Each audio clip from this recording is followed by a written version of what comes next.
నమస్తే కిరణ్ టీవీ భక్తి ప్రేక్షకులకు అందరికీ స్వాగతం. సో దసరా నవరాత్రుల్లో అందరూ బిజీగా ఉండుంటారు కదా. అయితే ఈరోజు మీకోసం అని చెప్పి జగదాంబ త్రిశక్తి పీఠానికి వచ్చేసాను.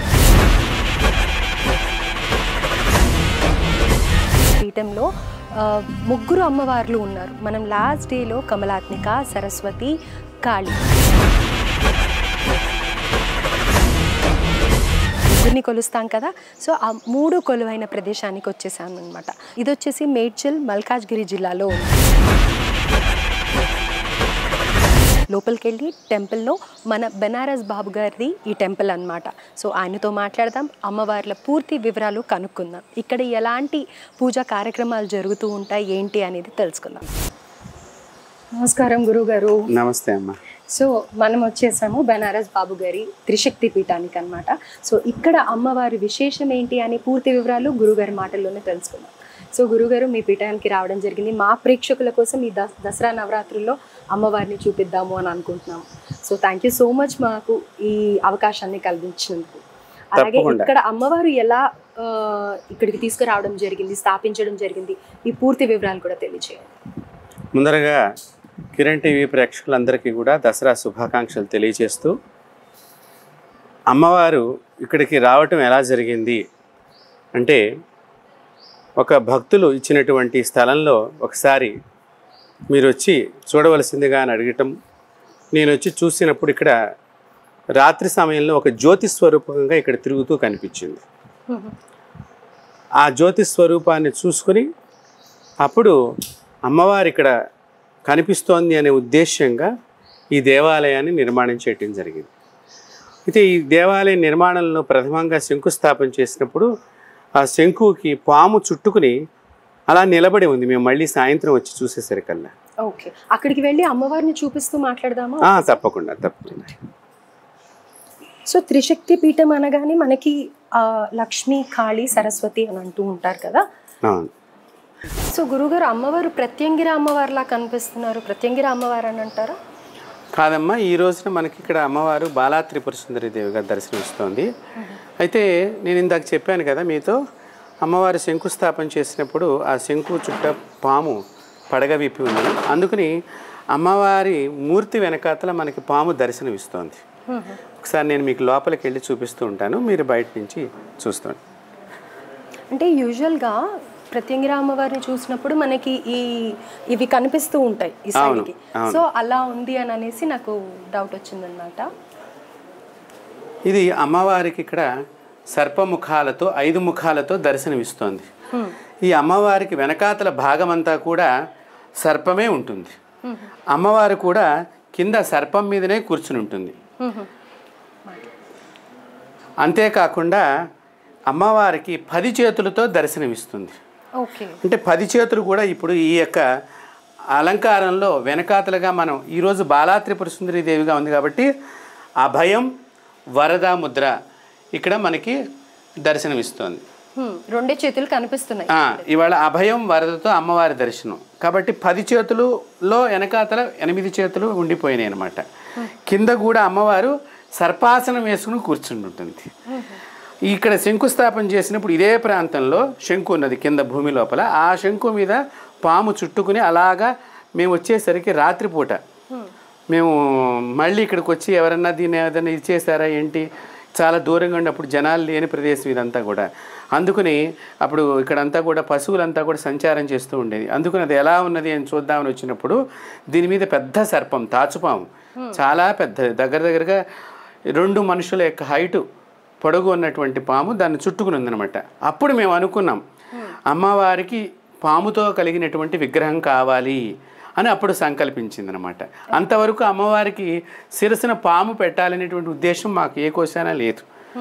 ఇప్పుడు ఆ అమ్మవారు అలా దర్శనం ఇచ్చింది కాబట్టి ఈ సర్పంతో ఉన్నటువంటి అమ్మవారు జ్యోతి స్వరూపంగా ఆ సమయంలో సాయంత్రం పూట జ్యోతిలా కనిపించింది కాబట్టి మనం ఈ జ్వాలల్లాగా పెట్టామన్నమాట. ఇది జ్వాలాముఖి కూడా దీనిలోనే ఉన్నది. అమ్మవారు జ్వాలాముఖితో సర్పాసనం మీద కూర్చుని 10 చేతులతో దర్శనం ఇస్తూ ఉంటుంది.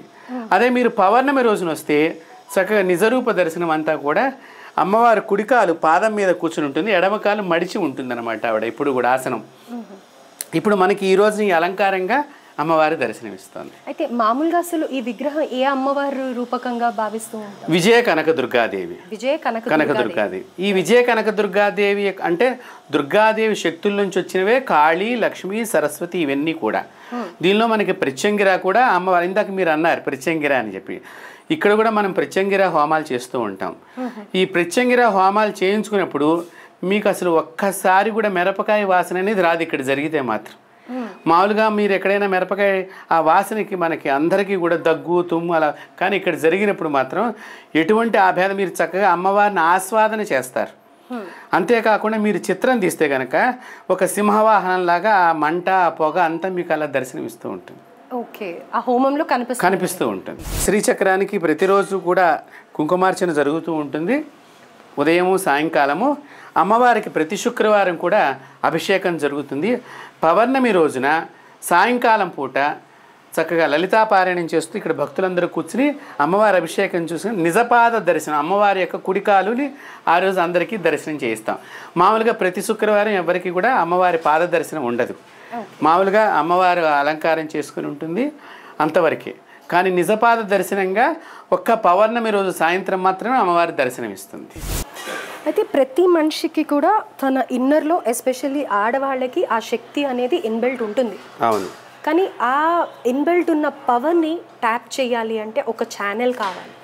ఆ ఛానల్ కావాలి అంటే ఇలాంటి నవరాత్రులు కానీ లేకపోతే అమ్మవార్లు కానీ మనకి కావాలి.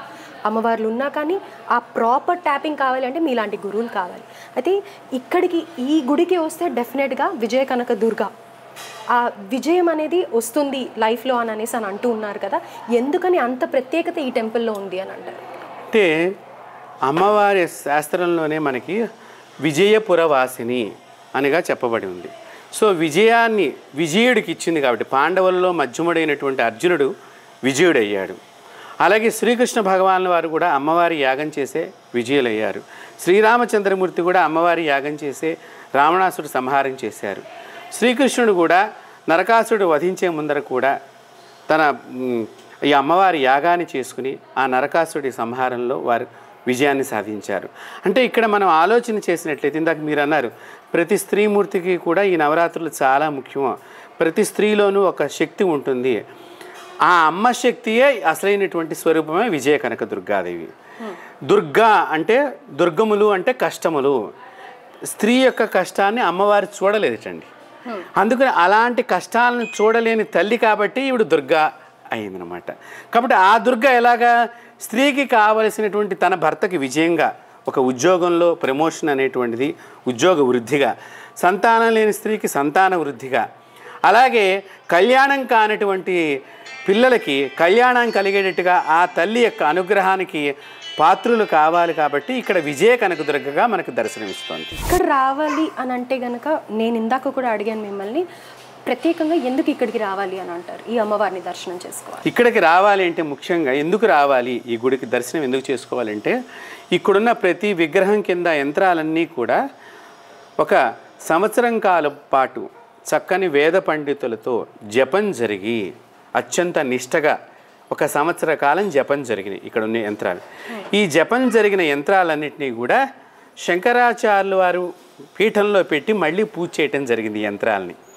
అంతేకాకుండా ఈ అష్టాదశ శక్తిపీఠాల్లోనూ 12 జ్యోతిర్లింగాల్లోనూ అలాగే మనకి గాణుగాపురము, పిఠాపురము, గోకర్ణము ఇత్యాది దత్తక్షేత్రాల్లో కూడా ఇక్కడ ఉండేటువంటి యంత్రాలన్నీ కూడా ఇక్కడ మీరు ఏ మూర్తులనైతే చూడబోతున్నారో ఆ మూర్తులన్నిటి కింద ఉండేటువంటి యంత్రాలన్నీ కూడా ఒక సంవత్సర కాలం జపం జరిగిన తర్వాత ఆ సిద్ధక్షేత్రాలకు వెళ్ళి 12 జ్యోతిర్లింగాలు, అష్టాదశ శక్తిపీఠాలకు వెళ్ళి అక్కడ గర్భాలయంలో అమ్మవారి దగ్గర పెట్టి అర్చన చేయించి పూజ చేయించి తీసుకొచ్చి చైత్రమాసంలో శుద్ధ ఏకాదశి రోజున కురతాళంపీఠ శంకరాచార్యులు వారి చేతుల మీదుగా, సిద్ధేశ్వరానంద భారతి వారి చేతుల మీదుగా, అలాగే మాధవానంద సరస్వతి స్వామి వారి చేతుల మీదుగా ఇక్కడ ప్రతిష్ఠితం కాబడ్డాయి. అందుకని ఎప్పుడైతే ఇంతకాలం జపం జరిగి ఇంత సిద్ధక్షేత్రాల్లో అమ్మవారి యొక్క సిద్ధక్షేత్రాలు శ్రీశైలం భ్రమరాంబిక, అలాగే అలంపురం జోగులాంబ, పిఠాపురం పురోహితిక ఇలాంటి శక్తి కేంద్రాల్లో ఈ జపం జరిగినటువంటి యంత్రాలని పూజ చేయటం మూలకంగా ఆ యంత్రానికి మరింతమైన శక్తి ఇక్కడ సంప్రాప్తం అవుతుంది. అలాంటి దాన్ని మనం ఒక పవిత్రమైన ఏకాదశి రోజున పవిత్రులైనటువంటి నిత్యము ప్రపంచానికి సన్మార్గాన్ని ప్రబోధించేటువంటి జగద్గురువుల చేతుల మీదుగా ప్రతిష్ఠితం అవటం మూలకంగా ఇక్కడ మీరు రాగానే కూడా చూసి ఉండొచ్చు, చాలా ప్రశాంత వదనం కనిపిస్తుంది, పాజిటివ్ వైబ్స్ ఉన్నాయి. కాబట్టి అది శాంతంగా మనకి, అంటే ఎంత బాధతో వస్తాం ఇక్కడికి రాగానే అంత శాంతంగా మనసు ఏర్పడుతుంది. ఆ ఐడల్ కి కూడా అంత ఎనర్జీ ఉంటుంది. దానికి రీజన్ ఏంటి అంటే ఇట్లా ఈ అన్నీ కూడా యంత్రాలన్నీ ఎనర్జైజ్ చేయడం. అంటే యూజువల్గా మీకు డౌట్ వస్తూ ఉండొచ్చు, ఏ గుళ్ళ అయినా కానీ ఇదే ప్రాసెస్ ఉంటుంది కదా అని. లేదు, డెఫినెట్గా దెర్ ఇస్ అ డిఫరెన్స్. ఎలా అంటే కొన్ని పీఠాలలో కొన్ని టెంపుల్స్లో ఏంటంటే వాళ్ళు ప్రత్యేక శ్రద్ధ తీసుకొని, ఇప్పుడు గురుగారు చెప్పినట్టు ఆ శక్తి పీఠాలలో అన్ని 1 year పాటు ఆ యంత్రంకి ఎనర్జీ ఇచ్చి హోమాలు కానీ లేకపోతే అభిషేకాలు కానీ చేయడం వల్ల దానికి ఇంకా ఎక్కువ ఎనర్జీ వస్తుంది.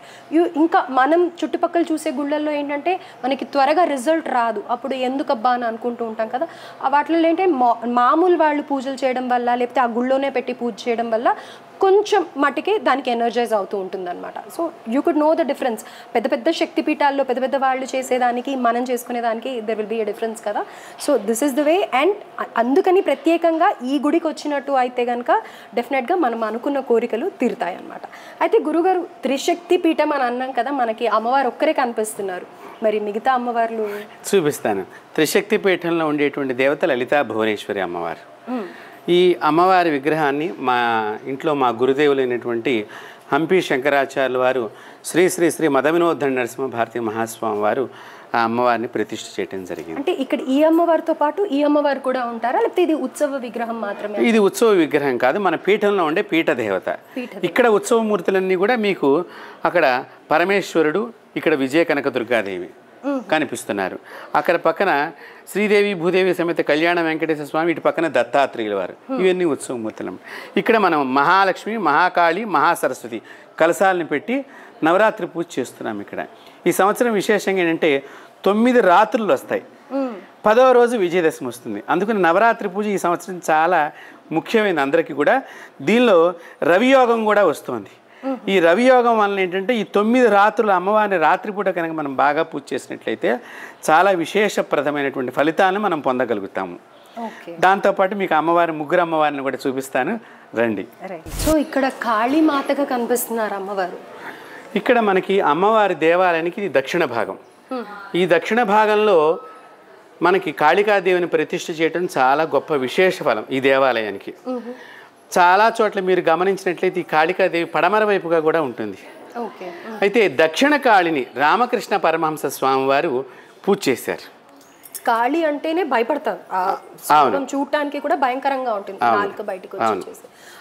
చాలా రేరెస్ట్ గా మనం ఇలా విగ్రహాలు చూస్తుంటాం. కాళీ టెంపుల్స్ అనేవి సపరేట్ గా ఉంటాయి. మరి ఈ గుళ్ళో ఇలా పెట్టడానికి గల కారణం ఏంటంటే అమ్మవారు త్రిశక్తి స్వరూపిణిగా వెలుగుతున్నది కాబట్టి ఆ త్రిశక్తుల్ని కూడా అందరూ గర్భాలయంలో ఉన్న అమ్మవారిని ముట్టుకోవాలని కోరిక చాలా మందికి ఉంటుంది. సో అలాంటిది గర్భాలయం లోపలికి అందరికీ ప్రవేశం ఉండదు కాబట్టి అలాంటి అమ్మవారి యొక్క త్రిశక్తుల్ని కనుక గర్భాలయం బయట కనుక మనం ప్రతిష్ఠ చేసినట్లయితే అందరూ కూడా అమ్మవారిని దర్శనం చేస్తారు. ఒకసారి తాకి నాకు కూడా వాళ్ళకి ఒక సంతృప్తి అనేది మనసుకు కలుగుతుందన్న ఉద్దేశంగా మనం ఇక్కడ కాళికాదేవిని దక్షిణ భాగంలో ప్రతిష్ఠ చేస్తాం. ఇక్కడ కాళికాని ప్రతిష్ఠ చేసిన తర్వాత కొంతమందికి భర్త వియోగం అనేటువంటి జాతక విభాగంలో భర్త చనిపోతారు అని చెప్పి కొంతమంది ఎవరో చెప్పారట. ఎక్కడైతే దక్షిణ భాగంలో కాళికాదేవి విగ్రహం ఉన్న చోట పూజ చేయించుకుంటే కనుక ఆ వియోగం నుంచి బయటకు రావడానికి జరుగుతుంది అనుకున్నవాడు చాలామంది దేవాలయానికి వచ్చారు తెలుసుకుని. అలా వచ్చిన వాళ్ళకి ఒక 4-5 సంవత్సరాలు ఆ వియోగ భారం అనేది తగ్గింది. అంటే వ్యాధి తీవ్రంగా ఉన్న సమయంలో వాళ్ళు వచ్చారు కాబట్టి అమ్మవారు దాన్ని పొడిగించింది జీవితాన్ని. ఇక్కడ దక్షిణ కాళిని కనుక ఎవరైతే చక్కగా నిరంతరం స్మరణం చేస్తారో, నిరంతరం పూజిస్తారో వారి ముందరగా పుణ్యస్త్రీగా వెళ్ళిపోయేటువంటి అవకాశం లభిస్తుంది. ప్రతి ఒక్క పెళ్ళైన స్త్రీకి అదే అది భర్త ఆరోగ్యం బాగుండాలి, ఆరోగ్యం బాగుంటే ఇంటిలి పాది అందరూ బాగుంటారు. అయితే రాహుకాల దీపం మనం దుర్గాదేవికి చూస్తూ ఉంటాం కదా, మరి ఇక్కడ కాళికా అమ్మవారికి మీరు దీపారాధన రాహుకాల దీపం అంటే ఇక్కడ మనం కాళీ దక్షిణ వైపున ఉన్నది. అంటే ఎంతటి దుష్ట సంబంధమైనటువంటి పీడలు అంటే నరఘోషలే కాకుండా మన భూత ప్రేత పిశాచాది ఇట్లాంటి గ్రహాలకు సంబంధించిన బాధలన్నీ తొలగిపోవాలంటే కాళికాదేవికి మీరు మంగళవారం రోజున మా రాహుకాల సమయంలో అలాగే శుక్రవారం రోజున రాహుకాల సమయంలో మీరు కనుక రాహు అనేటువంటి వాడిని ఎందుకు చెప్పబడిందంటే జ్యోతిష్ శాస్త్రంలో కాలాల్లో మనకి మృత్యువును తొందరగా తీసుకొచ్చేది అతనే. సో ఆ సమయంలో కాళికాదేవి కాలానికి అధిపతి, కాలానికి మొత్తం అంతా కూడా ఆవిడ, అందుకని ఆవిడ పేరే కాళి. కాలానంతటిని కూడా ఆవిడ చేతుల్లో ఉంచుకుంటుంది.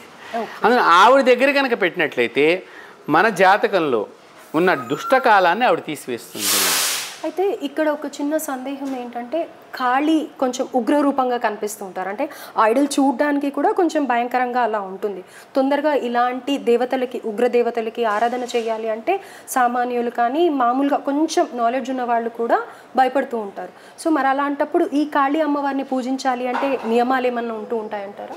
నేను మన కిరణ్ టీవీ ప్రేక్షకులందరికీ చేతులెత్తి నమస్కరిస్తూ మరీ చెప్తున్నాను, కాళీ దేవత చాలా ప్రసన్నమైనటువంటి శక్తి స్వరూపిణి. ఎటువంటి చెడుని ఎవ్వరికీ ఇచ్చేటువంటి దేవత కానే కాదు.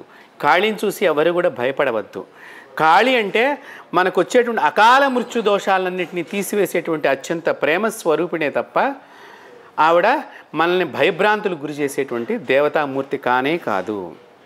ఉద్యోగాలు రావాలి అన్నా కానీ కాళికామాతనే ఆరాధిస్తూ ఉంటారు. కాళీ నవరాత్రులే ఉన్నాయి అసలు మనం చెప్పాలి అంటే. కాళికాదేవి కూడా ప్రత్యేకించి నవరాత్రులు చేస్తారు, కానీ అవి కాళీ ఉపాసనా పరులు గుప్తంగా చేసుకుంటూ ఉంటారు.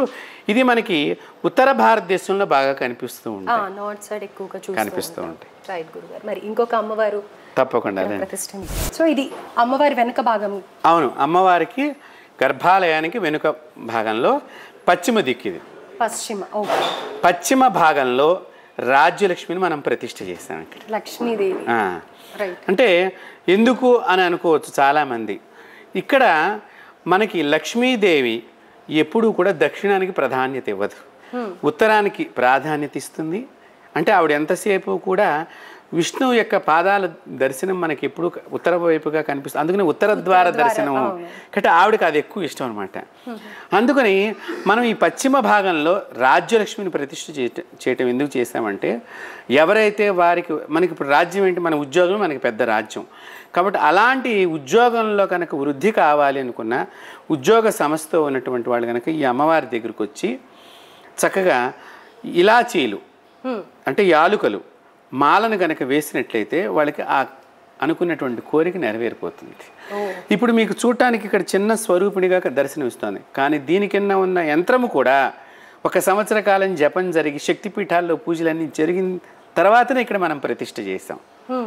అందుకని ఈ గర్భాలయానికి మనం వెనక భాగాన్ని ఇట్లా ముట్టుకున్నా కూడా మనకి ఎటువంటి దోషము మనకు అంటుకోవచ్చు. నేను అదే అడగాలనుకుంటున్నాను. యూజువల్గా ఏంటంటే మీరు గుళ్ళో ప్రదక్షిణాలు చేయండి, కానీ వెనక భాగంలో ముట్టుకోవద్దు, చేతులు పెట్టి ముట్టుకోవద్దు, ఎందుకంటే అక్కడ నెగిటివ్ ఎనర్జీ ఉంటుంది అని అంటూ ఉంటారు. మరి ఇక్కడ మనం కొలుచుకునే అమ్మవార్లను ఇక్కడ ప్రతిష్ఠించారు, మరి మేము ముట్టొచ్చాం అలాంటి వాళ్ళు, మీరంటే నిత్యం పూజలు చేస్తూ ఉంటారు కాబట్టి ప్రతి ఒక్క భక్తులు దాన్ని ముట్టుకోవచ్చు, ఎవరికి ఎటువంటి సమస్య రాదు. అయితే మామూలుగా మిగతా చోట్ల ఈ విగ్రహాలు ఉండవు, దాన్ని భూత భాగం కింద చెప్పబడుతుంది అన్నమాట. సో అక్కడ ఏంటంటే అమ్మవారు ఎదురుగుండా భక్తులు లేనప్పుట భూతాలను వచ్చి, అమ్మ నాకు ఈ భూత జన్మని తీసేసేసేయి, నేను భరించలేకుండా ఉన్నాను. ఎందుకంటే ఈ భూతం ఎవరినో ఒకరిని ఆవహించాలి దాని కోరికలను తీర్చుకోవడానికి. ఆవహించినప్పుడు అక్కడ ఏదైనా శక్తి ఉపాసనా పరుడు ఉంటే ఆ భూతానికి బాధలు కలిగిస్తూ ఉంటాడు తన మంత్రశక్తి చేత.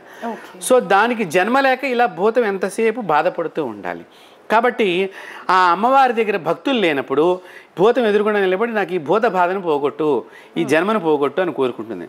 ఈ గంట కొట్టంగానే ఆ భూతం అమ్మవారి వెనకాతలకి వెళ్ళిపోయి నిలబడుతుంది. అందుకని ఘంటానాథం కృత్వా మొట్టమొదట గంట ఎందుకు కట్టాలి పూజలో అంటే, ఈ ప్రదేశంలో ఏదైనా భూతాలు కనుక ఉంటే ఇక్కడి నుంచి వెళ్ళిపోండి, నేను బ్రహ్మదేవుడు చెప్పినటువంటి వేద సంప్రదాయంగా పూజలు చేస్తున్నాను, ఆ మంత్రం ద్వారా మీకు ఇబ్బంది కలుగుతుంది కాబట్టి నేను మిమ్మల్ని ఇబ్బంది పెట్టుకోలేదు. ఉత్తిష్టంతు భూత పిశాచ ఏతేషా భూమి భారకాః ఏతేషాం అవిరోధేన బ్రహ్మకర్మ సమారభే, కాబట్టి మీరు వెళ్ళిపోండి అని చెప్పడానికి గాను ఆ గంట అనేది మనం కొడుతూ ఆ అక్షింతలను ఆహారం కింద వాటికి వేస్తూ వాసన చూసి అక్షింతలు వెనక వేసుకుంటూ ఉంటాం పూజ దగ్గర. అవన్నీ మీరు వెళ్ళిపోండి, నేను మిమ్మల్ని ఇబ్బంది పెట్టలేదని చెప్పడానికి అనమాట. అయితే మనకి ఇక్కడ అమ్మవారు ఉంది కాబట్టి ఇక్కడ అసలు అటువంటి భూత బాధ అనేదే మనకి ఉండదు. ఇంకొకటి ఏంటంటే, మీరు నిత్యం పూజలు చేసే వాళ్ళు ముట్టుకుంటే ఐడల్కి పర్వాలేదు, కానీ మాలాంటి వాళ్ళు ముట్టుకుంటే ఆ ఐడల్కి ఉన్న పవర్ పోతుంది అని అంటూ ఉంటారు కదా, అది ఎంతవరకు కరెక్ట్? అంటే సహజంగా పూర్వకాలంలో ఏంటంటే ఆచారాలు ఎక్కువగా పాటిస్తూ ఉండేవాళ్ళు, సంప్రదాయాన్ని గౌరవిస్తూ ఉండేవాళ్ళు. ఇప్పటి రోజుల్లో కలియుగంలో కొంచెం ఇంట్లో వచ్చేటువంటి ఇబ్బందులతో పాటు రకరకాలైనటువంటి పురుడు మైలు కానివ్వండి, ఎవరైనా గతించినటువంటి వారి మైలు దోషాలు కానివ్వండి, చాలామందికి తెలియక ఇళ్లల్లో కలిపేసుకున్నటువంటి సంప్రదాయం ఎక్కువైపోయింది. అలాంటి సందర్భంలో అసలు దేవాలయానికి కూడా మనం వెళ్ళకూడదు. నిజంగా చెప్పాలంటే నెలలో వచ్చేటువంటి కొన్ని రోజులు ఆడవాళ్ళకి ఇబ్బంది రోజుల్లో కానీ ఈ మైలు దోషాలు మగవాళ్ళైనా ఆడవాళ్ళైనా కానీ ఇప్పుడు ఏమవుతుందంటే వాళ్ళ ఇళ్లలో అన్నీ కలిపేసుకుంటున్నారు. తద్వారా వాళ్ళ ఇంట్లో ఆ దుష్టశక్తిని వాళ్ళే ఆస్వాదం తెచ్చుకుంటున్నారు, ఆహ్వానం పలుకుతున్నారు. శాస్త్రాన్ని పాటించడం మూలకంగా ఇల్లు ఎప్పుడు పవిత్రము. అలాంటి పవిత్రతతో మనం దేవుణ్ణి ముట్టుకుంటంలో తప్పులేదు. రైట్. సో ఆ పాజిటివ్ ఎనర్జీ ఉండడం వల్ల ఏమవుతుందంటే మనం చేసే పూజలు కూడా ఫలిస్తాయి. మరి మనకి మరింత శక్తి మనం పెంపొందించుకోగలుగుతాము. ఎప్పుడైతే మనం కంప్లీట్ ఆ పవిత్రం అనేది మన బాడీలో ఉంటే ఈవెన్ మనం కాన్సన్ట్రేట్ చేసి కూడా భక్తిగా చేస్తూ ఉంటాం కాబట్టి everything will go in a line అన్నమాట. ఇప్పుడు చూడండి, ఒక డాక్టర్ గారు ఉన్నారు, అమ్మ ఈ సమయానికి ఈ మందు వేసుకోవాలి, ఈ సమయానికి ఈ మందు వేసుకోవాలి అని చెప్తారు. అలా ఎందుకు వేసుకోవాలి, నేను ఎప్పుడైనా వేసుకోవచ్చు కదా అంటే ఇప్పుడు మన డాక్టర్ ఏమంటాడు, ఇంకా నీ కర్మ అనుభవించు. కాబట్టి శాస్త్రం కూడా అంతే. శాస్త్రం ఎప్పుడు కూడా బలవంతంగా ఎవరిని రుద్దలేదు. పాటించండి, పాటిస్తే దాని లాభాన్ని మీరు పొందుతూ ఉంటారు. సో దట్స్ ఒక మంత్రం తీసుకున్నా, ఒక పూజ చేయాలి అన్నా కానీ ఒక సమయం అనేది పెట్టుకొని ఒకటే ప్లేస్లో చేయాలి అని చెప్పేది కూడా అందుకే రైట్. ఇప్పుడు మనకి మూడవ శక్తిగా ఇక్కడ సరస్వతీదేవిని మనం చూస్తున్నాం. ఉత్తర వాహినిగా మనకి బాసరలో ఆ అమ్మవారి దగ్గర మనకి నది కనిపిస్తూ ఉంటుంది. కాబట్టి ఇక్కడ కూడా మనం ఉత్తరం వైపున వాణీదేవిగా మనకి అమ్మవారి దర్శనం ఇస్తోంది. చక్కగా సరస్వతీదేవిగా ఆవిడ దర్శనాన్ని మనం చూస్తున్నాము. ఇక్కడ మన దేవస్థానంలో రేపు సరస్వతీదేవి మూలా నక్షత్రము సప్తమి తిథి రోజున దగ్గరగా చాలామంది పిల్లలు ఇక్కడ కూర్చుంటానికి కూడా జాగా ఉండదు. అందరికీ మన దేవస్థానం తరఫున ఉచితంగా పుస్తకము, పెన్ను, పెన్సిలు, ఎరేజరు, షార్ప్నర్తో పాటు నైవేద్యం చేయడానికి వాళ్ళకి ఇష్టమైనటువంటివి అంటే బిస్కెట్స్ లాంటివి కూడా అక్కడ వాళ్ళ చేతనే పూజ చేయిస్తాం. పేరెంట్స్ని ఎవరిని కూడా మనం గుడి లోపలికి రానేము, వాళ్ళు గుడి బయటే ఉండాలి. ఎందుకు ఈ విషయం చెప్తున్నామంటే ఇంత ప్రాధాన్యతగా, అసలు పిల్లలకి పూజా పద్ధతి తల్లిదండ్రులు నేర్పట్లేదు. వాడికి రాదు అని వీళ్ళే పక్క నుండి ఇట్లా చెయ్యాలా వాడు చేద్దామన్న మనసు కూడా కోల్పోతున్నాడు. అందుకని అట్లా కాకుండా వాళ్ళ చేతనే వాళ్ళు ఎలా అన్నా చేసినా భగవంతుడు స్వీకరిస్తాడు. పిల్లలు దేవుడితో సమానం కాబట్టి వాళ్ళ మనసు చాలా మంచిగా ఉంటుంది. వాళ్ళు కుడి చేత్తో పువ్వు పెట్టారా ఎడం చేత్తో పువ్వు పెట్టారా భగవంతుడు చూడ్డు, వాళ్ళు నాకు సమర్పణ చేశారని ప్రేమ భావనే భగవంతుడు చూస్తాడు. అందుకని ఆ ప్రేమ భావంతో వాళ్ళు చేయటం మూలకంగా వాళ్ళకి ఇంకా శక్తి రావాలని మనం తల్లిదండ్రులని ఇక్కడ లోపలికి ఆ రోజున రానివ్వం. అందుకని ఉత్తరాన త్రిశక్తుల్లో మూడవ శక్తిగా ఇక్కడ సరస్వతీదేవి కొలువై ఉన్నది. అయితే గురుగారు బీజాక్షరాలు ఇలా నాలుక మీద రాస్తూ ఉంటారు కదా పిల్లలకి, అది కూడా ఉంటుంది? అది కూడా చేస్తాం. అదేంటంటే బీజాక్షరాలు రాయాలంటే బంగారపు తీగ తెచ్చుకోవాలి వాళ్ళు. అది వాళ్ళకి రాసేసి వాళ్ళకి ఇచ్చేయటం జరుగుతుంది. అలా తెచ్చుకోలేని వాళ్ళకి మేమేం చేస్తామంటే దర్భతో రాసేసి ఆ దర్భని బయట పడేస్తాం. ఆ దర్భతో అన్నా రాయాలి, బంగారంతోనన్నా రాయాలన్నమాట. దానికి కాబట్టి శాస్త్రం చూడండి, శాస్త్రం ఎంత గొప్పదంటే బంగారం లేదని బాధపడవద్దు, దానికి ప్రత్యామ్నాయాన్ని మరొకటి చూపించింది. ప్రతి దానికి ఒక ఆల్టర్నేట్ అనేది ఉంది. అందువల్ల మనం శాస్త్రాన్ని గౌరవించాలి. ఇప్పుడు కూడా శాస్త్రాన్ని గౌరవించడం మూలకంగా మనకు ఆనందాన్ని మనం పొందగలుగుతాం. ఇప్పుడు ఇక్కడ మనకి కాలభైరవుడు, కాశీక్షేత్ర నివాసించ కాలభైరవ దర్శనం. కాశీలో ఉంటే కనుక కాలభైరవుని ఎలాగైతే మనం దర్శనం చేసుకోవాలని చెప్తోందో ఇక్కడ కూడా అలాగే కాలభైరవుడు. ఈ కాలభైరవుడు కింద ఉన్న యంత్రము చాలా కాలం పాటు కాశీలో ఉండే అష్టభైరవుల దగ్గర పూజింపబడింది. కాశీలో చాలామందికి ఒక్క కాలభైరవుడే తెలుసు, కానీ కాశీకి 8 దిక్కులు అష్టభైరవులు ఉన్నారు. ఆ అష్టభైరవుల్లో లాట్ భైరవుడు అని చెప్పి చాలా ఒక ప్రదేశంలో ఉంటాడు. అక్కడ చుట్టూ ముస్లిమ్సే ఉంటారు, మధ్యలో ఒక ఈ లాట్ భైరవుడే ఉంటాడు. మేము రాత్రిపూట ఆ లాట్ భైరవుడికి ఒక రోజున హోమం చేసి ఆ యంత్రానికి అక్కడ సంప్రోక్షణ చేసి తర్పణం చేసి హోమం చేసి అది మళ్ళీ శంకరాచార్య చేతుల మీదుగా ఇక్కడ మనం ప్రతిష్ఠించడం జరిగింది. అంతేకాకుండా ఇక్కడ మీరు గమనించినట్లయితే ఇది నర్మదా నదిలో లభ్యమైనటువంటి శివలింగం. మనం ఏదైనా శివలింగాలు ఎక్కడైనా ప్రతిష్ఠ చేయాలనుకుంటే ఉత్తమమైనటువంటి శివలింగాలు ఉద్భవించేటువంటి ప్రదేశం, దర్శనమిచ్చే ప్రదేశం ఏదన్నా ఉందంటే నర్మదా నది క్షేత్రం.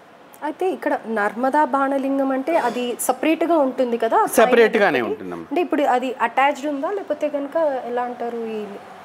పైనది పైదంతా విడిగానే ఉంటుందమ్మా. మన ఇది శివలింగం కింద మనం కౌంట్ చేయము. ఇది ఒక్కదాన్నే శివలింగం కింద కౌంట్ చేస్తాము. ఇది గౌరీదేవి కింద మనం చూస్తాం. అమ్మవారి యొక్క ఒడి లోపల పరమేశ్వరుడు కూర్చున్నాడు కాబట్టి ఇక్కడ గౌరీదేవి కింద ఈ పాణిపట్టం అంతా కూడా అమ్మవారు అయితే ఇది ఒకటి శివలింగం. ఈ మధ్యలో మనకి ఆ శివలింగం పట్టడానికి సరిపడా మనం విగ్రహాన్ని చెక్కించేటప్పుడే ఈ పాణిపట్టాన్ని చెక్కించేటప్పుడే ఆ శివలింగం మొత్తం పట్టడానికి తగినట్టుగా ఏర్పాటు చేసుకుని ఒక సుముహూర్తంలో ఈ శివలింగానికి విశేషత ఏంటంటే ఇది కాశీలో గర్భాలయంలో పూజ జరిగినటువంటి శివలింగం. మీకు చాలా చోట్ల శివలింగాలు అక్కడ గర్భాలయం లోపలికి తీసుకెళ్ళడానికి కూడా ఈ మధ్య అయితే చాలా పర్మిషన్స్ కూడా తీసేశారు. కాశీలో కూడా వెళ్ళవు. కానీ మన అదృష్టం కొద్దికి విచిత్రం ఏంటంటే ఈ శివలింగాన్ని కూడా అప్పుడు పర్మిషన్ ఇవ్వలేదు.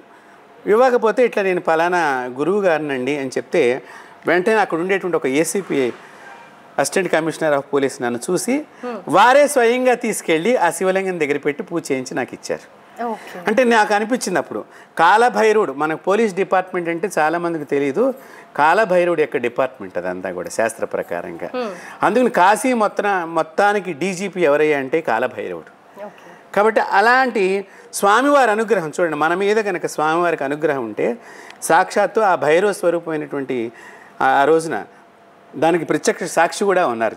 తీసుకెళ్ళి అక్కడ పెట్టి పూజ చేయించుకుంది.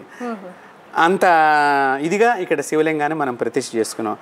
ఇది ఆత్మేశ్వరుడు అని చెప్పి కాశీలో ఒక చోట ఆత్మేశ్వరుడు ఉన్నాడు. శివుడి యొక్క ఆత్మ ఒక చోటగా ఉంటుందన్నమాట. ఆ ఆత్మేశ్వరుడు చుట్టూ కూడా చాలా పుర్రెల దండతో ఉంటుంది. చాలామంది అక్కడికి వెళ్ళలేరు, కానీ వెళితే చాలా మంచిది. కాశీలో ఉన్నది ఆత్మేశ్వరుడు. ఈసారి మన కిరణ్ టీవీ ప్రేక్షకుల గురించి మనం వెళ్ళి చూపిద్దాం ఇవన్నీ కాశీ వైభవాన్ని. ఇప్పుడు మీరు చెప్పిన వాటిల్లో కొన్ని తెలియదు చాలా మందికి. అంటే కాలభైరవుని దర్శించాలి, మొదటిగా దర్శనం చేసుకోవాలని చెప్పి ఒక్క ప్రదేశంకి వెళ్తారు, కానీ మీరు ఇంకా వివిధ క్షేత్రాలు కూడా ఉన్నాయి అని చెప్పారు కదా కాలభైరవుడికి. అవి మటుకు తెలీదు, చాలా మటుకు అవగాహన లేదు. కాబట్టి అష్టభైరవులు కంపల్సరిగా మనం కాశీలో చూడాలి. 8 దిక్కుల అష్టభైరవులు ఉన్నారు. ఈ భైరవులు 8 మంది మనల్ని కాపాడుతూ ఉంటారు ఇప్పుడు కూడా. విచిత్రం ఏంటంటే మన విజయ కనకదుర్గ దేవస్థానానికి ఆయనే క్షేత్రపాలకుడు. ఇక్కడ కాలభైరవుడే ఈ దేవాలయం మొత్తానికి కూడా క్షేత్రపాలకుడు ఇక్కడ. ఓకే. అయితే గురుగారు ఇందాక మనం మాట్లాడుకున్నప్పుడు ఈ మచ్చ గురించి ఒకటి చెప్పారు మీరు. ఇది ప్రేక్షకుల గురించి కూడా చెప్తే. అసలు మాకు మేము చాలా శివలింగాలు ఉన్నాయి అక్కడ. మాకెందుకు ఏ శివలింగాన్ని పట్టుకున్నా కూడా మాకు అంత ఆనందం అనిపించలేదు. ఈ శివలింగాన్ని పట్టుకోగానే ఒక్కసారి ఒళ్ళు జలతరింపు వచ్చిందనమాట. తర్వాత ఏంటని దాన్ని ఇట్లా తీసి చూస్తే ఇట్లాగా కరెక్ట్గా చందమామ శివుడికి నెత్తి మీద ఉన్నట్లుగా మీరు ఇక్కడ గమనించారో లేదో, చక్కగా రౌండ్గా ఇది న్యాచురల్గా వచ్చినటువంటిది ఆ చందమామ కూడా. అందుకని ఇక్కడ కనుక అభిషేకం 41 రోజులు చాలామంది చేయించుకుంటూ ఉంటారు వచ్చి కంటిన్యూషన్గా ప్రతిరోజు. అలా 41 రోజులు చేసుకున్న చాలామంది ఇతర దేశాల్లో ఇప్పుడు ఉన్నారు. ఓకే. అంటే అబ్రాడ్ వెళ్ళాలనుకున్న వాళ్ళకి ఇలాంటి లింగం అంటే మరి వారు ఎందుకు చేయించుకున్నారు, వారి ఉద్దేశం ఏమో తెలియదు. కానీ ఇప్పుడు మీరు అబ్రాడ్ అంటే మాకు కూడా అదే చాలామంది వచ్చి అభిషేకం చేయించుకుంటాం, మళ్ళీ ఎలా ఉన్నారంటే మేము అబ్రాడ్లో ఉన్నామండి అని చెప్తున్నారు అందరూ కూడా. అయితే ఫస్ట్ నేనే చేయించుకోవాలి. రైట్. అయితే గురుగారు ఇక్కడ మన గుళ్ళో నేను మామూలుగా అబ్జర్వ్ చేసింది ఏంటంటే అమ్మవారు ఉన్న క్షేత్రంలో ప్రతి చోట కూడా కాలభైరుడు, శివుడు, లేకపోతే వినాయకుడు ఇవన్నీ కామన్గా ఉంటుంటాయి. కానీ నాకు ఇక్కడ డిఫరెంట్గా దత్తాత్రేయుల వారు కూడా ఉన్నారు. అయితే దత్తాత్రేయుల వారి దగ్గరికి వెళ్ళే ముందర ఇక్కడ సిద్ధి గణపతి అని ఉంది. మామూలుగా గణపతి, గణాధిపతి ఇట్లా సంథింగ్ ఏదో ఇలా నేమ్ చూస్తాం, విఘ్నేశ్వరుడు అని. సో ఇక్కడ ఎందుకని సిద్ధి గణపతి అని ఉంది? అంటే ఏ కోరిక కోరుకున్నా కానీ అది సిద్ధిస్తుంది అన్న. ఇది అసలు దీని కింద గణపతి స్వామి వారి విగ్రహం పెట్టినప్పుడు మనం ఇక్కడ దీని లోపల 3 యంత్రాలు పెట్టడం జరిగింది. ఆ స్వామివారికి వీరి దగ్గర కనుక మీరు కొబ్బరికాయ మనం మంత్రించిస్తాం. ఏదైనా చాలామంది చాలా బాధతో వస్తూ ఉంటారు, ఏ రకమైన ప్రాబ్లం అయినా సరే. వాళ్ళు వచ్చి చెప్పినప్పుడు నేను వెంటనే కొబ్బరికాయ తెచ్చుకోండి అని చెప్తాను. ఆ పరమేశ్వరుడు నా మనసులో ఏ మంత్రాన్ని అయితే, గణపతిలో కూడా చాలా మంత్రాలు ఉన్నాయి. ఎప్పుడైతే ఆ మంత్రం నా హృదయం లోపల ప్రవేశిస్తుందో ఆ మంత్రాన్ని చదివి నేను వారికి మళ్ళీ ఆ కొబ్బరికాయని తిరిగి ఇస్తాను మంత్రించి. 9 ప్రదక్షిణాలు చేసి ఆ కొబ్బరికాయ కొట్టి వదిలేసేయాలి. ఒక్క దెబ్బకే కొబ్బరికాయ పగలాలి, నీళ్లు కూడా వచ్చేసేయాలి. మళ్ళీ దాన్ని తీయకూడదు బయటికి ఇట్లాగా. ఆ కొబ్బరికాయ కొట్టడం వదిలేయటమే అంతే, ఇంకా దానికి మళ్ళీ నైవేద్యం అట్లాంటిది. అలా చేసుకున్న వాళ్ళకి చాలామంది పనులు అయిపోయినాయి. కోర్టు కేసులు బాగా ఎక్కువ మందికి, చాలామందికి కోర్టు కేసులు, అలాగే బెయిల్ రాని వాళ్ళకి బెయిల్ రావటము ఇత్యాది విషయాల్లో కూడా ఇక్కడ గణపతి చాలా సిద్ధప్రదంగా కనిపించడం జరిగింది. అయితే ఈ స్వామివారు రాజ్య గణపతి మీకు చూస్తే కనుక ఈ ప్రధానమైనటువంటి దేవాలయానికి ప్రధానమైనటువంటి దారి ఇదే. ఆ ఎదురుగుండా మనం స్వామివారిని ప్రతిష్ఠ చేయడం జరిగింది. మనకి అక్కడ మామూలుగా మీరు సహజంగా ఏ దేవాలయంలోకి వెళితే అమ్మవారికి కానీ అయ్యవారికి కానీ కుడి పక్కన వినాయకుడిని ప్రతిష్ఠ, కానీ అక్కడ పెట్టాల, మనం ఇక్కడనే పెట్టాం. అంటే ఇక్కడ పెట్టడం మూలకంగా ఏంటంటే ఈయన రాజ్య గణపతిగా ఇక్కడ భక్తుల యొక్క మన్నలన్నీ కూడా పొంది ఈ దేవాలయం ప్రసిద్ధం కావాలనే ఉద్దేశంగా మనం ఇక్కడ రాజ్య గణపతిగా, మనం బయట రాయటం మాత్రం మనం సిద్ధ గణపతిగా పెట్టాం. కానీ ఏదైనా కూడా వాళ్ళకి శుభప్రదం కలగటానికి అనేక రకాలైనటువంటి గణపతి మంత్రాలతో జపం చేసినటువంటి ఒక సంవత్సర కాలం జరిగిన యంత్రాలను 3 ఇక్కడ పెట్టడం జరిగింది. ఓకే, సో ప్రతి ఒక్క విగ్రహం కింద కూడా అలానే పాటిస్తూ ప్రతి సంకష్టాల చతుర్థికి సాయంకాలం పూట స్వామివారికి అభిషేకం నడుస్తుంది, ఉదయం పూట లక్ష్మీ గణపతి హోమం జరుగుతుంది ఇక్కడ దేవాలయం. నేను అక్కడ అమ్మవారి దగ్గర కూడా గమనించింది ఏంటంటే కాలభైరవుడు అమ్మవారికి పాలకుడు కదా, సో అలా ఎదురుగా ఉంటుంది అని అనుకున్నాను. కానీ కాలభైరవుడిని కూడా మీరు శివుడు వెనకాల పెట్టారు. ఎందుకంటే శివస్వరూపము కాలభైరవుడి స్వరూపం, శివుడిలోంచే కాలభైరవుడు వచ్చాడు కాబట్టి అక్కడ అంతా పెట్టాలనే ఉద్దేశంగా శాస్త్రంగా కూడా సమ్మతమైనటువంటి ప్రదేశం కాబట్టి మనం అక్కడ పెట్టడం జరిగింది. Right, okay. సో ఇప్పుడు శ్రీపాద వల్లభులు గురువుగా చాలామందికి తెలీదు, అవగాహన లేదు. గురువు అంటే సాయిబాబా అనే అనుకుంటూ ఉంటారు. సో ఎవరిష్టం వాళ్ళది అది. కాకపోతే శ్రీపాద వల్లభులు కానీ లేకపోతే దత్తాత్రేయుల వారు కానీ నృసింహ సరస్వతి, ముఖ్యంగా దత్తా అన్న నామం ఎక్కడ వినిపిస్తుందో దత్తుల వారు పక్కనే ఉండి నడిపిస్తారు అనేది మనం శ్రీపాద వల్లభుల చరిత్రలో కానీ దత్తాత్రేయుల వారి గురించి మనం మాట్లాడుకున్నప్పుడు కూడా ఇదే చెప్తూ ఉంటారు. సో నిజంగా ఒక గురువు అనుగ్రహం ఉంటే లైఫ్లో ప్రతిదీ మనం ఏది ఆలోచించాల్సిన అవసరం లేకుండా అభివృద్ధి చెందుతూ ఉంటాం అనేది తెలుస్తుంది ఒకటి. సో అసలు గురువుని ఆశ్రయించాలి అంటే దానికి ఒక విధానం అనేది ఉంటుంది కదా. అవునమ్మా. అయితే ఏంటి ఆ విధానం?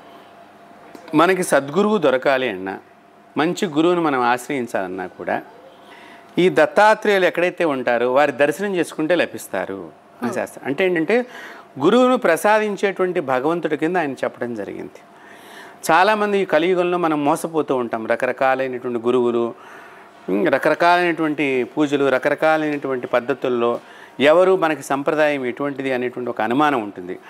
ఎప్పుడైతే వారు కనుక దత్తాత్రేయుడే అసలు గురు పరంపరకు ఆద్యుడు. గురువు అనేటువంటి శబ్దం వినిపించిందంటే దత్తుడితోనే ప్రారంభమైందని చెప్పాలి. అయితే నాకు ఒక సందేహం, మామూలుగా మనకి శంకరాచార్యుల వారే ఆది గురువు కదా, మరి మనకి ఇక్కడ ఎక్కడ చూసినా, నేను ముఖ్యంగా మాట్లాడేది హైదరాబాద్లో, నేను పక్కన ఎక్కడ చూడలేదు కాబట్టి దాని గురించి నేను మాట్లాడలేను. మనకి గల్లీకి ఒక సాయిబాబా గుడి ఉంటుంది, కానీ దత్తుల వారి గుడి కానీ శంకరాచార్యుల వారి గుడి కానీ మనం ఎక్కడ చూడడం. ఆంటీలవర్ అన్లెస్ అది శారదాపీఠం అవుతేనే అక్కడ శంకరాచార్యుల వారిని చూస్తాం. అది ఎందుకని మరి మన గురువులు కానీ లేకపోతే ఇతరులు కానీ ఎందుకని ఎక్కువ చేయలేకపోతున్నారు, అవగాహన కల్పించలేకపోతున్నారు అని అంటారు? ఇప్పుడు కలియుగంలో మనిషి మనసు ఎట్లా అయిపోయిందంటే ఇవాళ ఆ గుడి చుట్టూ ఏదో తిరిగితే మనకు వచ్చేస్తుంది అనేటువంటి ఉద్దేశంగా ప్రతి ఒక్కరు పెడుతున్నారు తప్ప అసలు మనం మంచిగా మన జీవనాన్ని మనం ప్రారంభించుకుని మంచితో జీవితాన్ని ముగిందాము అనేటువంటి ఆలోచన ఎవరికీ ఉండట్లేదు. అలాగా ఈ కొత్త కొత్త రూపాలన్నీ వచ్చినప్పుడల్లా జనాలు తొందరగా అందులో ఈ అంటే తొందరగా కామ్యం కావాలనేటువంటి ఆలోచన ఎక్కువగా అయిపోయింది. కలి ప్రవేశించినప్పుడ ప్రతి ఒక్కరు కూడా తన యొక్క స్వార్థాన్ని ఎక్కువగా కోరుకుంటూ ఉంటారు. డెఫినెట్గా మనం మంచిగా ఉండాలి, మన ఇంట్లో వాళ్ళు బాగుండాలి, ముందర నేను బాగుండాలి, నేను అనేటువంటి దాంతోనే. మీరు బాగా గమనించారో లేదో, ఏ గుడికి వెళ్ళినా కూడా ఫస్ట్ నాకు పూజ అయిపోవాలి, 10 నిమిషాలు ఆ క్షేత్రంలో కూర్చుందాము, జపం చేద్దాము, అనుష్ఠానం చేద్దాము, స్మరణం చేద్దాము, భజన చేద్దాము, ధ్యానం చేద్దాము అనేటువంటి ఆలోచన చాలా తగ్గిపోయింది. వెళ్ళంగానే నాకు ఫలితం అయిపోవాలి అనేటటువంటిది ఎక్కువ ఆశ. మనిషి ఈ ఆశే మరు జన్మకి దోహదం ఏర్పడుతూ ఉంటుంది, పాపాన్ని క్రియేట్ చేస్తుంది. తర్వాత పాపంతో పాటు అనేక రకాలైనటువంటి స్వార్థపు ఆలోచనలు తెప్పిస్తుంది. కాబట్టి ఇవన్నిటినీ నాశనం చేసేది ఏదైనా ఉన్నది అంటే ఆ శక్తి గురువు. గురువు అనేటువంటి వాడు జ్ఞానం బోధిస్తాడు. జ్ఞానము ద్వారా ప్రతి మనిషి కూడా తన జీవనాన్ని నడుచుకుంటూ ఉండాలి. జ్ఞానం అనేటువంటిది పోగొట్టేటువంటిది మొదటి రూపం ఈ ప్రపంచంలో ఏదైనా ఉందంటే అదే మేధా దక్షిణామూర్తయే నమః అని వేదాలు ఘోషిస్తున్నాయి. 4 వేదాలు 4 కుక్కలుగా, 4 వేదాలు 4 కుక్కలుగా దత్తాత్రేయుల వారి వంక మీరు ఇక్కడ గమనిస్తే ఇటువైపున 2 కుక్కలు, ఇటువైపున 2 కుక్కలు, అవి 4 వేదాలని చెప్పారు శాస్త్రంలో. అవి ఘోషిస్తున్నాయిట, నీవే గొప్పవాడివి, నీవే సర్వదేవతా స్వరూపుడివి అని ఘోషిస్తున్నటువంటివి. ఆ వేదాలు చెబుతున్నటువంటి విషయాన్ని ఎవరైతే గమనిస్తారో, ఎవరైతే దత్తాత్రేయుల వారి యొక్క పాదాలు పట్టుకుంటారో, ఆ దత్తాత్రేయుడు ఈ కామధేను రూపకంగా వాళ్ళ కోరికలు నెరవేరుస్తూ ఉంటాడు.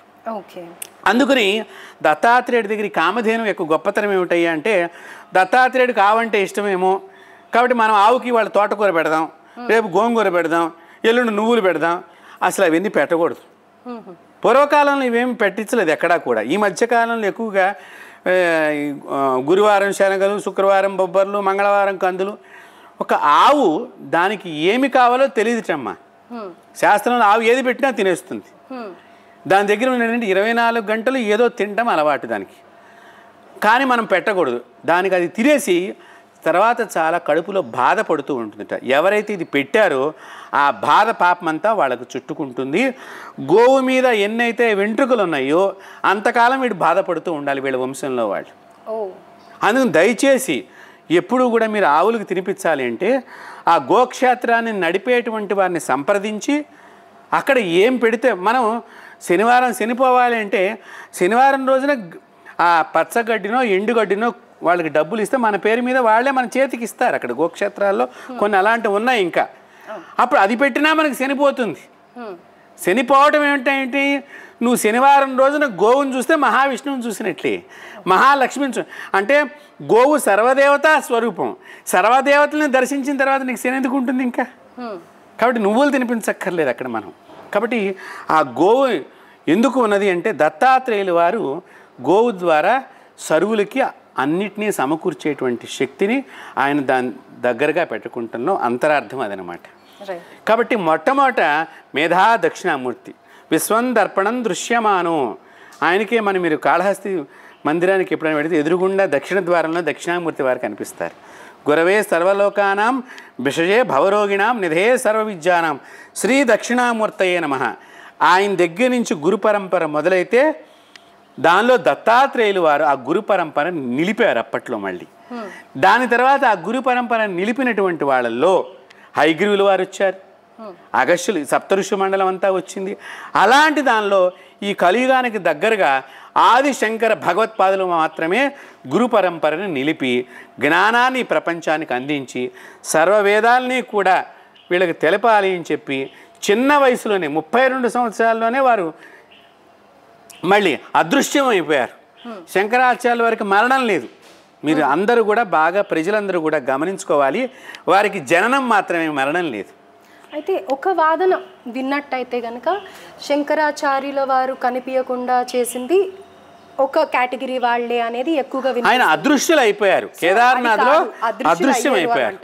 అలాగే విద్యారణ్యుల వారు కూడా మనకి హంపి విజయనగరాన్ని పరిపాలించినటువంటి సమయంలో విద్యారణ్య గురువులు అని అక్కడ ఉన్నారు. శృంగేరి పీఠంలో 11వ పీఠాధిపతిగా, మళ్ళీ అపర శంకరుల కింద విద్యారణ్య భాష్యం అని ప్రతి దానికి కూడా దీనికి అథెంటిటిక్ ఎవరు ఇది కరెక్ట్ అని చెప్పడం అంటే విద్యారణ్యుల వారు దాన్ని ప్రూవ్ చేశారనమాట.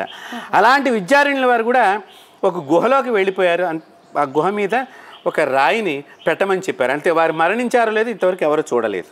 శంకరాచార్యుల వారి తర్వాత మరి విద్యారణ్యుల వారు అలాగ గురు పరంపర నిలబెడుతూ ఈ శంకర మఠాలు 4 కూడా 4 దిక్కుల పూరి శంకరాచార్యులు వారు కానీ, దక్షిణ భారతదేశంలో శృంగేరి శంకరాచార్యులు వారు కానీ, అలాగే కంచి కామకోటి పీఠాధిపతులు కానివ్వండి, అలాగే మనకి బద్రికా పీఠాధిపతులు కానివ్వండి, ద్వారకా పీఠాధిపతులు కానివ్వండి, వీళ్ళందరూ కూడా ఆ గురు పరంపరని కాపాడుతూ వస్తున్నారు.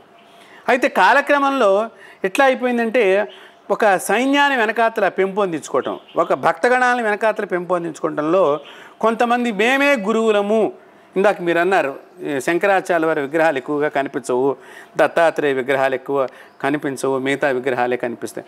ఎవరికి వాళ్ళు ఒక సైన్యాన్ని పెంచుకుని మేమే గురువులం కింద అనేటువంటిది ఎక్కువ అయిపోవటం మూలకంగా మూలమూర్తుల్ని వీళ్ళు ప్రపంచానికి చెప్పట్లేదు అంతే ఇక్కడ. అండ్ ఇంకోటి ఇప్పుడు మీ మాటల ద్వారా నేను రియలైజ్ అయింది ఏంటి అంటే ఏదైతే ఇన్స్టెంట్ అని కోరుకుంటున్నారో ఆ గురువులుగా ప్రసిద్ధి చెందిన వాళ్ళు ఇన్స్టెంట్గా మ్యాజిక్ చేసి చూపిస్తాము వాళ్ళు ఎన్నో చూసాం కూడా మనం ఆ వీడియోస్ కానీ సినిమాలు కానీ. నేను ఇక్కడ ఎవరిని క్రిటిసైజ్ చేయట్లేదు, బట్ స్టిల్ ఎవరు మన గురువులు అనేది మన సనాతన ధర్మంలో మనం అందరం తెలుసుకోవాల్సిన బాధ్యత ఉంది. ఎవరిని కొలవాలి అనేది కూడా తెలుసుకోవాల్సిన బాధ్యత ఉంది. సో అట్లా దత్తాత్రేయుల వారిని మనం చేరుకోవాలి అని అంటే ఆయన పూజ చేయాలి అని అంటే కనుక ఎన్నో అవరోధాలు ఉంటాయి, ఎన్నో కష్టాలు పెడతారు అని అనేసి విన్నాం. అయితే అందుకని ఇలాంటి గురువుల దగ్గరికి రారేమో బహుశా అనేది కూడా నాకు ఒక అంటే దత్త సంప్రదాయం కానివ్వండి, శంకరాచార్య సంప్రదాయం, త్రిమతాచార్యులు, రామానుజాచార్య సంప్రదాయం కానీ, మధ్వాచార్యుల వారి సంప్రదాయం కానివ్వండి, ఆచార వ్యవహారాలు తప్పకుండా పాటించి తీరవలసిందే. రైట్. సో అవన్నీ మాకు కుదరవు కాబట్టి మేము ఈజీ వే చూసుకుంటాం. రైట్. సో లాస్ట్గా ఈ గుడిలో మనం చూసేది నవగ్రహాలు, ఇంకా ఏంటి గురుగారు అది? సుబ్రహ్మణ్యేశ్వర సహిత నాగేంద్ర స్వామి వారు డెఫినెట్గా కావాల్సింది, ఎందుకంటే ఇక్కడ ఆల్రెడీ మనకి నాగుపాము దర్శనం కలిగింది కాబట్టి అమ్మవారిలో. మొన్న అమావాస్య రోజు పితృపక్షాల చివరి భాగంలో అమావాస్య రోజున కూడా పెద్ద పాము ఇక్కడికి రావటం జరిగింది. ప్రతిసారి కూడా మనకి విచిత్రం ఏంటంటే మన దేవస్థానంలో ఏదైనా ప్రధానమైన పూజ జరుగుతోంది అంటే కోతులు వస్తాయి అమ్మ. ఏంటి ఏం రిలేషన్ ఉంది దాని కోతులకి? ఇక్కడ విచిత్రం ఏంటి అంటే దసరా ప్రారంభం ముందర కోతులు వస్తాయి, వెళ్ళిపోతాయి. మళ్ళీ దసరా చివరి రోజున మళ్ళీ కోతులు వస్తాయి, మళ్ళీ వెళ్ళిపోతాయి. అలాగే బ్రహ్మోత్సవాల రోజున మళ్ళీ కోతులు వస్తాయి, వెళ్ళిపోతాయి. మళ్ళీ అలాగే ఏదైనా ప్రధానమైన కార్యక్రమం చేస్తున్నామంటే కోతులు తప్పకుండా వస్తాయి.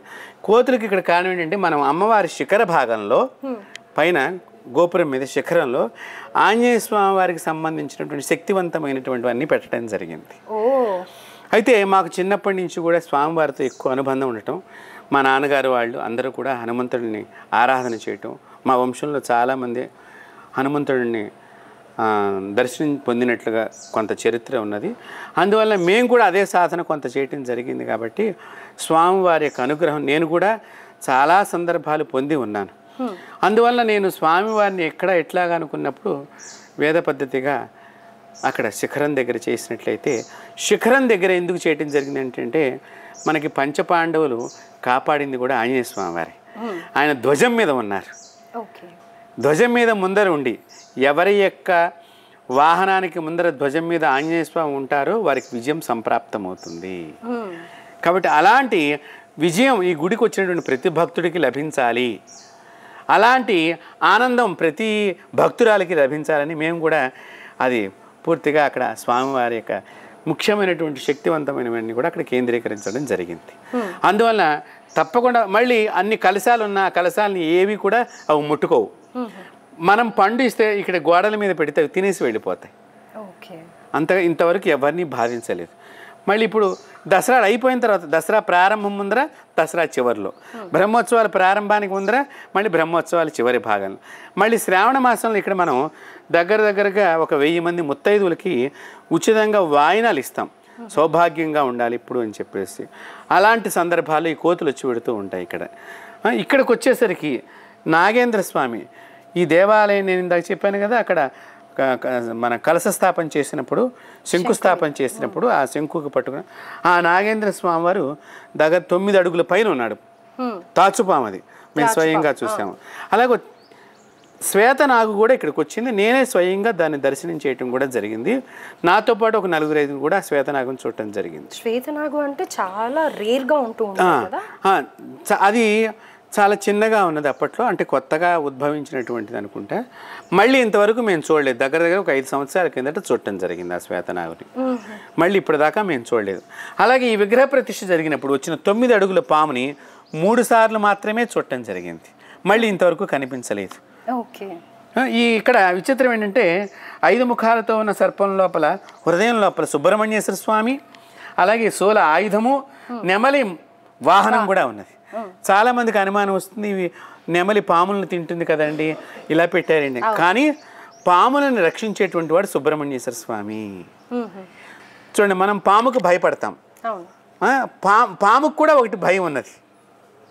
కాబట్టి ఆ సర్పాలు అడిగినట, నీ వాహనం చేత మాకు ఇబ్బంది కలుగుతోంది కాబట్టి ఎవరి శిరస్సు మీద కృష్ణుడి పాదాలు ఉంటాయో వారిని నెమలి చంపదు. ఎవరి శిరస్సు పైన, సర్పం శిరస్సు మీద కృష్ణుడి యొక్క పాదాలు ఉంటాయో వాటిని నెమలి ఆహారం కింద తీసుకోదు. ఓకే. కాబట్టి అప్పటి నుంచి నాగలోకాన్ని కూడా రక్షించేటువంటి దేవుడిగా సుబ్రహ్మణ్యేశ్వర స్వామి వారు ఉన్నారు. అందుకని ఈ యొక్క సుబ్రహ్మణ్యేశ్వర స్వామి దీనిలో పెట్టడం గల అంతరార్థం ఏంటంటే, నాగేంద్రుడి యొక్క హృదయం లోపల సుబ్రహ్మణ్యేశ్వర స్వామి ఉన్నట్టు అవుతుంది.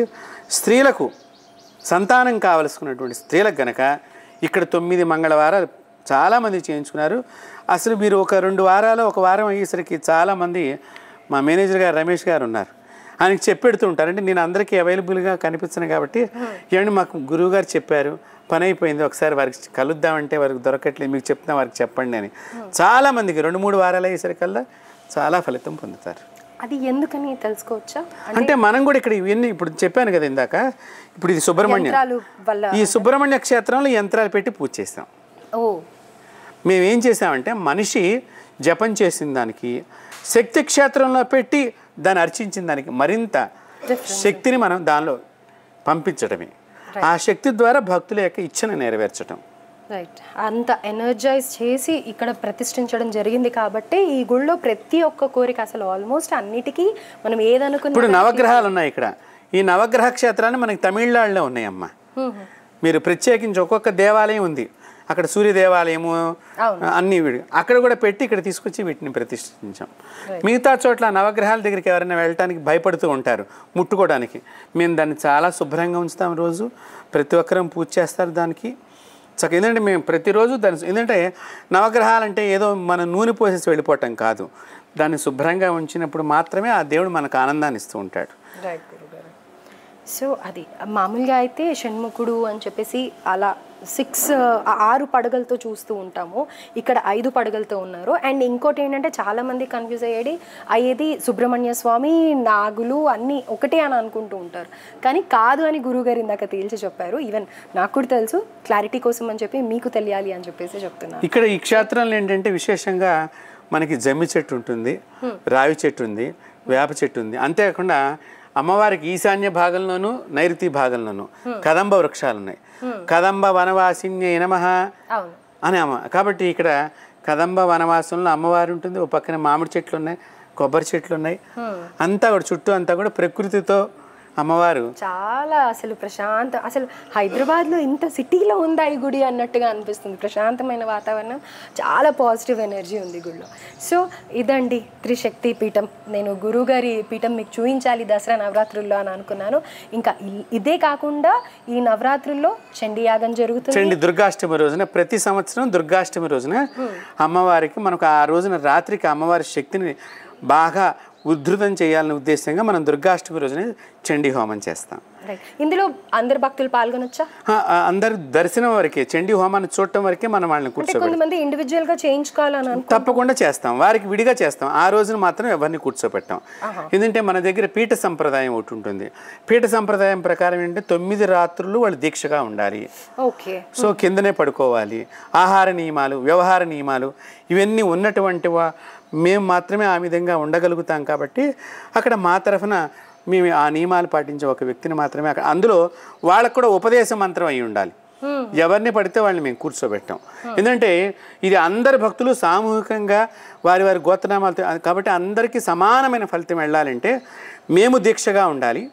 అక్కడ కూర్చున్న వాళ్ళు కూడా గురువు ద్వారా మంత్రం తీసుకున్న వాళ్ళు అయి ఉండాలి. ఆ ఉపదేశం అయినటువంటి పారాయణం చేయగలిగినటువంటి చేసిన బ్రాహ్మణుల చేతనే మనం చేయిస్తాం. మా దగ్గర బ్రాహ్మణులు కూడా వాళ్ళకి ఆ పారాయణం అంతా కూడా ఉపదేశం చేయబడి ఉంటుంది. చండీ మూల మంత్రం, నవావర్ణ మంత్రం అంటాం దాన్ని. ఆ మంత్రాన్ని వాళ్ళ ఉపదేశం తీసుకుని వాళ్ళు మాత్రమే ఇక్కడ చేస్తారు.